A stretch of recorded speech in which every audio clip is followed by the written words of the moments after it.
हाय आर्मिस, आपका स्वागत है मेरे YouTube channel BTS Korean army 111 इन भोजपुरी सॉन्ग। तो आज मैं जिनको लव स्टोरी लेकर आई हूँ, इसके बहुत सारे पार्ट्स होंगे। मैं कोशिश करूंगी कि ये स्टोरी लॉन्ग बने और इसके लॉन्ग पार्ट्स हों। इस स्टोरी का नाम है सैया साइको और हम इसमें जिमिन को इंडियन गर्ल बनाएंगे और हमारे जेके को अमेरिका का सबसे हॉट बंदा और माफिया किंग बनाएंगे, जिसमें वो बहुत ज्यादा ही प्ले बॉय रहेगा, मतलब कि वो हर लड़की के साथ इंटीमेट हो जाता है। शेकी कुछ ऐसा उसका कैरेक्टर रहेगा। और हमारी जिमिन जो बहुत ज्यादा क्यूट और इनोसेंट होती है, वो 18 साल की होती है, मतलब कि 18 साल की होती है। और वही हमारा जेके जो कि उससे बड़ा होता है, लगभग 22-24 साल का होता है और वो बहुत ज्यादा स्ट्रांग होता है, बहुत ज्यादा पावरफुल और रिच पर्सन होता है। उसके डैड इंडियन होते हैं और मॉम जो कि अमेरिकन होती है। तो वो अपनी मॉम पे गया होता है, अपने डैड पे बिल्कुल नहीं गया होता है और वो बहुत ज्यादा हैंडसम होता है। हम अपने शेके को जो कि बहुत ज्यादा ही प्यार करते हैं, तो जाहिर सी बात है कि हम उसे सपोर्ट करेंगे। तो आज मैं आपसे ये कहना चाहूंगी कि इस स्टोरी को आप लोग जरूर से जरूर वॉच कीजिए। आप लोगों को स्टोरी बहुत ज्यादा अच्छी लगेगी। इस स्टोरी में हमारी प्यारी सी जिमिन जो कि एक अनाथ लड़की होती है, उसके मॉम डैड का एक्सीडेंट हो चुका था बचपन में ही, जिससे वो अपने मॉम डैड को बहुत ज्यादा मिस करती है। लेकिन उसके मॉम डैड जो कि अब तो वापस आने वाले नहीं है और वो एक अडॉप्टेड चाइल्ड होती है, मतलब कि एक अनाथ आश्रम के मालिक जो बहुत ज्यादा ही अच्छे होते हैं दिल के। उन्होंने जिमिन को पाल पोस कर बड़ा किया होता है, उसके स्टडीज को भी बहुत अच्छे तरीके से उसे कराया होता है, क्योंकि वो पढ़ने में बहुत ज्यादा अच्छी होती है। उसका सपना होता है कि वो विदेश अमेरिका में जाकर फैशन डिजाइनिंग कोर्स करे। तो आप लोग बताइएगा कि अगर आप लोग नहीं चाहते कि अमेरिका जैसे बड़े शहर में मैं जेके को दिखाऊं, उसे कोरिया में ही दिखाऊं, तो आप लोग बता दीजिएगा। वैसे कोरिया भी कुछ खराब नहीं है, मैं उसे दिखा सकती हूँ, लेकिन मैंने सोचा कुछ कोरिया से हटकर जिमिन और जेके को अंग्रेज बना देते हैं और जिमिन को जो कि इंडियन। तो इस वजह से मैंने इस तरीके की स्टोरी को सुना है। मैंने इसे रीड किया तो मुझे अच्छी लगी, तो मुझे लगा कि आप लोगों को इसे सुनाना चाहिए। आप लोग बहुत ज्यादा खुश हो जाएंगे, ऐसी स्टोरी है ये। चलिए स्टोरी का फर्स्ट पार्ट स्टार्ट कर देते हैं। आज से ही हम देखते हैं हमारी जिमिन जो कि बहुत ज्यादा ही खुश होती है, क्योंकि वो अनाथ आश्रम के एनजीओ के बच्चों को बहुत ज्यादा ही प्यार करती है, उनके साथ ही टाइम स्पेंड कर रही थी, उनके साथ ही खेल रही थी। लेकिन वो बहुत ज्यादा सैड हो जाती है, क्योंकि उसको जो कि अमेरिका जाना था और वहाँ सिलेक्शन नहीं हो रहा था उसका, वो बहुत ज्यादा ट्राई कर चुकी थी। लेकिन तभी हम देखते हैं कि उसके डैड आते हैं, जो कि उन्होंने अडॉप्ट किया होता है जिमिन को। तुरंत ही आकर उसके हाथ में एक लिफाफा देके कहते हैं कि तुम्हारा सिलेक्शन हो गया है। और हमारी जिमिन बहुत ज्यादा खुश हो जाती है, उसका सपना जो पूरा होने वाला था। अब वो विदेश जाकर अपने फैशन डिजाइनिंग का कोर्स करेगी और वो बहुत ही अच्छी फैशन डिजाइनर बनेगी। उसके डैड भी बहुत ज्यादा खुश होते हैं इसी तरीके से।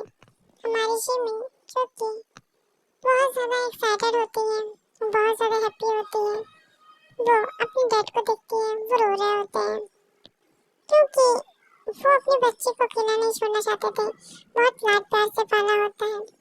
इसी तरीके से हम देखते हैं कि उनका एक बेटा भी होता है जो कि जिमिन का बेस्ट फ्रेंड होता है, उसे बहुत ज्यादा सपोर्ट करता है, बहुत ज्यादा हेल्प करता है।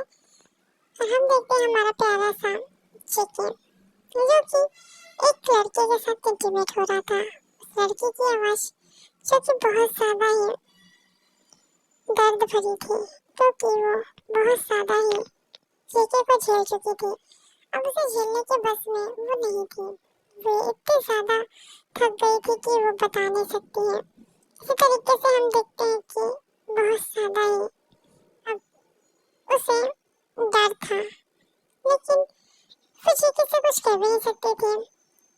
लेकिन वो कहना चाहती थी तो वो कहती है, शेखी प्लीज स्टॉप, बहुत ज्यादा ही दर्द हो रहा है, मैं सह नहीं पाऊंगी। तभी शेखी कहता है, तुम्हें बोलने की इजाजत किसने नहीं दी? हम्म? चुपचाप से लेटी रहो और बर्दाश्त करो, मेरा भी हुआ नहीं है। फिर क्या था, वो लड़की फिर से बर्दाश्त करती है। उसका नाम लिसा होता है। लिसा जो कि थक चुकी थी, लेकिन वो शेखी से प्यार भी करती थी, जिस वजह से वो शेखी का सारा टॉर्चर सह रही थी। शेखी जो कि कंटिन्यू करता है। शेखी तब तक नहीं रुकता जब तक वो सेटिस्फाई नहीं हो जाता और लिसा हमारी बेहोश हो जाती है। फिर से शेखी की बहुत ज्यादा ही अच्छे तरीके से केयर करती है, उसके असिस्टेंट भी होती है। तभी हम देखते हैं कि शेखी जो कि फ्रेश होकर आता है, तभी उसके कॉल पे मतलब फोन पे कॉल आता है। उसे अटेंड करने के बाद उसे पता चलता है कि उसका जो माल मतलब उसका जो बुलेट्स वगैरह होती है जिस ट्रक में आ रही थी, उसे पुलिस ने जो कि अरेस्ट कर लिया होता है। उसे यूरोप वाले जेल में लेकर जा रहे थे। फिर क्या था, इतना कैसे वो बर्दाश्त कर सकता है? उसने फिर तुरंत ही गुस्से से फोन काटा। वो फ्रेश होकर बाहर आया, देखा लिसा सो रही, उसके ऊपर तुरंत एक जग पानी डाला। लिसा उसको चिल्लाते हुए कहती है, व्हाट द फक, ये क्या कर रहे हो तुम? चेक उसे घूर कर देखता है। वो कहता है कि तुम शायद भूल गई किससे बात कर रही हो, तुम सिर्फ एंजॉय करने के लिए एक सामान हो, इससे ज्यादा सोचने की तुम्हें जरूरत नहीं है। और जल्दी से चलो क्योंकि अर्जेंट है। तभी लिसा जो कि तैयार होकर अपने कपड़े पहनकर वहां से चली जाती है। शेखी जो कि कार में बैठा था, लिसा का इंतजार कर रहा था।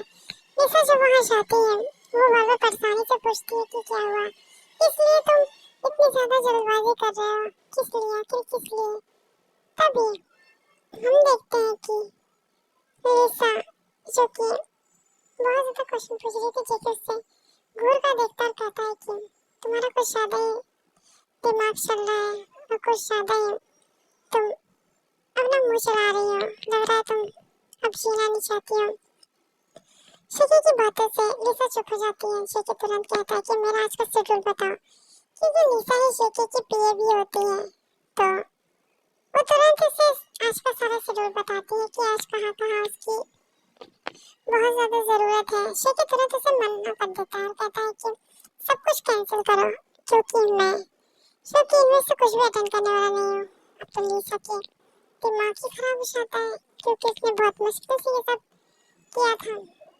लेकिन तभी शेखी कहता है कि क्या तुम्हारे लिए मेरे वेपन्स इम्पोर्टेंट नहीं है, तुम्हें सब मीटिंग्स इम्पोर्टेंट लग रही? तो अगर तुम्हारा दिमाग खराब है या तुम्हारा काम से मन भर गया है तो मुझे बताओ, मैं तुरंत ही तुम्हें यहाँ से हटा दूंगा। लिसा कहती है, तो ऐसी बातें तो ऐसे बताइए आप, इस तरीके से मुझे गुस्सा दिलाने की क्या जरूरत थी? आपको बताना चाहिए था कि आपके वेपन्स में जो कि पुलिस इधर उधर कर रही है। इसी तरीके से शेखी जो कि अब बहुत ज्यादा ही गुस्से से कार ड्राइव करता है। यहाँ हम देखते हैं पुलिस वालों को, पुलिस वाले जो कि गाड़ी आराम से लेकर जा रहे थे, लेकिन वो कहते हैं ना कि जिसका सामान है उसका सामान ऐसे कौन छीन सकता है। बस फिर क्या था, पुलिस ने डर डर के गाड़ियां ले जा रही थी, क्योंकि उन्हें डर था कि कहीं डार्क किंग ना आ जाए, जो कि बहुत ज्यादा ही खतरनाक है। डार्क किंग जो कि अफ्रीका का मतलब अमेरिका का सबसे खतरनाक गैंग, वो पूरे अमेरिका पे राज करता था और उसका हेड होता है शेखी। शेखी जो कि बहुत ज्यादा ही हैप्पीली जो कि आगे गाड़ी बढ़ा रहा था, उसकी मिस्टीरियस स्माइल बहुत ज्यादा ही खतरनाक होती है। यहाँ हम देखते हैं कि पुलिस वाले की गाड़ियों को चारों तरफ से किसी ब्लैक गाड़ी ने घेर लिया है। अब पुलिस वाले ना आगे जा पा रहे हैं ना पीछे, उनके ऊपर फायरिंग हो जाती है और फायरिंग करने वाले ट्रक वाले होते हैं, एक ही जैसी ट्रक होती है, सब तुरंत ही वहाँ पे फायरिंग करते हैं। पुलिस वाले जो अधमरी हालत में होते हैं और बहुत ज़्यादा ही वो इन सब सिचुएशन में फंस चुके थे। वो अब निकलना चाहते थे लेकिन डार्क किंग उन्हें छोड़ने वाला नहीं था। इसी तरीके से चीकी अपने वेपन्स वाले गाड़ी को एक हेलीकॉप्टर से उड़ा ले जाता है। पुलिस वाले हैरान हो जाते हैं कि अब क्या करें और वो जो वेपन वाला ट्रक होता है उसे चीकी अपने अड्डे पे पहुंचवा देता है। यहाँ पुलिस वाले अधमरी हालत में होते हैं। चीकी तुरंत अपने गार्ड से कहता है उन्हें छोड़कर आओ। फिर कहता सभी जो कि छोड़ छाड़ कर चले आते हैं। यहाँ हम देखते हैं हमारी जेमिन जो कि अब तैयार हो रही थी, पैकिंग कर रही थी क्योंकि उसे शाम को निकलना होता है। वो तुरंत ही दिल्ली के लिए निकलती है। इसलिए वो अपने डैड से मिलती है। डैड उसके बहुत ज़्यादा सैड होते हैं और वो रो रहे थे। तब शिमिन कहती है कैसे नहीं रोया जाता है। सारे जो उसके अनाथ आश्रम वाले होते हैं वो भी सब रोने लगते हैं। सारे बच्चे शिमिन से कहते हैं कि हम आपको बहुत मिस करेंगे। शिमिन कहती है कि हम भी आपको बहुत मिस करेंगे लेकिन दीदी को पढ़ाई के लिए जाना पड़ेगा। ऐसे बोलकर उन लोगों को थोड़ा बहुत प्यार करती है और फिर अपनी बस में बैठ जाती है। बस में बैठते वो भी रोने लगती है क्योंकि उसके लिए भी ये सब नया होता है और वो बहुत ज़्यादा दुखी होती है क्योंकि वो उन लोगों को छोड़ के जाने वाली नहीं थी। लेकिन वो ये भी चाहती थी अगर वो इन लोगों को छोड़ के नहीं गई तो फिर वो कभी नहीं जा पाएगी। इसी तरीके से हमारी 18 साल की शिमिन जो कि अमेरिका पहुंच जाती है और वो बहुत ज़्यादा ही खुश होती है। जब वो वहाँ से उतरती है तो उसकी मुलाकात उसके सबसे अच्छे दोस्त हमारे प्यारे से युनजुन से होती है। युनजुन जो कि बहुत ज़्यादा ही उसकी हेल्प करता है और वो उसके डैड का सगा बेटा होता है। युनजुन भी अमेरिका ही आ गया था अपनी स्टडी को कंप्लीट करने। इसलिए शिमिन का सपना था कि वो भी अमेरिका जाकर ही अपनी स्टडी कंप्लीट करेगी। यहाँ हम देखते हैं कि हमारा युनजुन अपनी प्यारी सी दोस्त को लेकर अपने अपार्टमेंट जाता है। वो अपार्टमेंट बहुत ज़्यादा बड़ा होता है। तभी शिमिन कहती है कि ये बता तूने कहीं डाका वाका तो नहीं डाला, चोरी वोरी तो नहीं की? अमेरिका में इतना बड़ा फ्लैट तुमने ले कैसे लिया ये बता पहले। तभी युनजुन कहता है कि मैं तुम्हें चोर दिखता हूँ। शिमिन कहती है ऑफ कोर्स तो चोर है, तो चोरी है। अब युनजुन कहता है कि देख प्लीज ऐसे मत कर क्योंकि जब हमारी जिमिन एयरपोर्ट से उतरी थी तभी उसने युनजुन से उठक बैठक लगवाई तो वो भी सारे अमेरिकन आदमी के सामने क्योंकि वो बहुत ज़्यादा गुस्सा थी क्योंकि उसका ये जो युनजुन है उसने कभी उसको फ़ोन नहीं किया, नहीं कभी उसका हाल चाल पूछा तो उसे पनिशमेंट तो मिलनी थी। और युनजुन भी खुशी खुशी मान जाता है क्योंकि वो उसे गुस्सा दिलाने वाला नहीं था क्योंकि जिमिन धमकी दे रही थी अगर उसने कुछ भी ऐसा वैसा किया तो उसके डैड से बता देगी क्योंकि जिमिन को उसके डैड बहुत ज़्यादा मानते थे। इसी तरीके से वो दोनों अपार्टमेंट में गए थे लेकिन युनजुन कहता है कि ये अपार्टमेंट मेरा नहीं मेरे फ्रेंड का है। तभी जिमिन जो कि कहती है ठीक है। जिमिन युनजुन से पूछती है कि और क्या क्या है तुम अपने फ्रेंड के बारे में कुछ बता। तब वो सारी बातें बताता है कि युनजुन उसे समझाता है कि वो किसी काम से दूसरी कंट्री गया है और वो 2-3 दिन में आ जाएगा। तब तक के लिए तुम यहाँ रह सकती हो। तो अब शिमिन कहती है कि इसकी कोई ज़रूरत नहीं है, मैंने अपने लिए हॉस्टल बुक कर रखा है, उन लोगों ने मेरे लिए एक कमरा बुक किया है।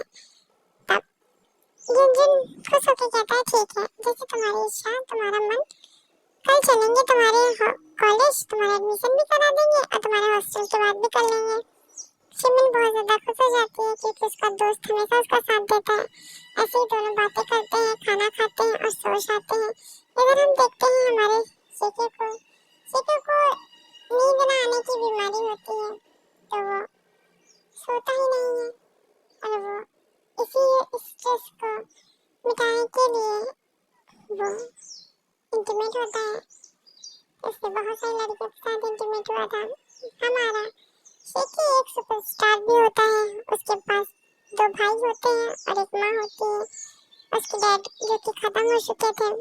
इसी तरीके से हम लोग देखते हैं कि उसका जो छोटा भाई होता है वो पैरालाइज होता है, उसका लेफ्ट साइड पूरा पैरालाइज होता है, वो सही से चल फिर नहीं पाता। वहीं दूसरा जो मीडियम साइज का भाई होता है वो बहुत ज्यादा चुलबुला होता है, वो भी एक फ्लर्टी किंग होता है। उसे भी लड़के के साथ बातें करने में और उनके साथ डेटिंग करने में कोई भी हर्ष नहीं होता है। वो डेटिंग अपने फायदे के लिए करता है, जैसे सेलिब्रिटी करते हैं, एक दूसरे के साथ डेटिंग करने के बाद फेमस होते हैं, सेम उसी तरीके से। लेकिन वो जेके से उल्टा होता है, वो बहुत ज्यादा नॉटी और शरारती होता है, बहुत ज्यादा फनी होता है, लेकिन जेके हमारा एकदम सीधा होता है। तो आर्मीज आज का पार्ट ये एंड करते हैं, नेक्स्ट पार्ट का इंतजार कीजिए और स्टोरी अच्छी लग रही है तो कमेंट कीजिए और स्टोरी के बारे में जानकर हम लोगों को कैसा लगा आप लोग कमेंट करके बताइए। Sarangi army love you so much. आप लोगों के सपोर्ट से मैं थोड़ा बहुत बेटर फील कर रही हूँ, इसलिए मैंने स्टोरी देना स्टार्ट किया है, तो आप लोग एंजॉय करो। Sarangi army love you so much.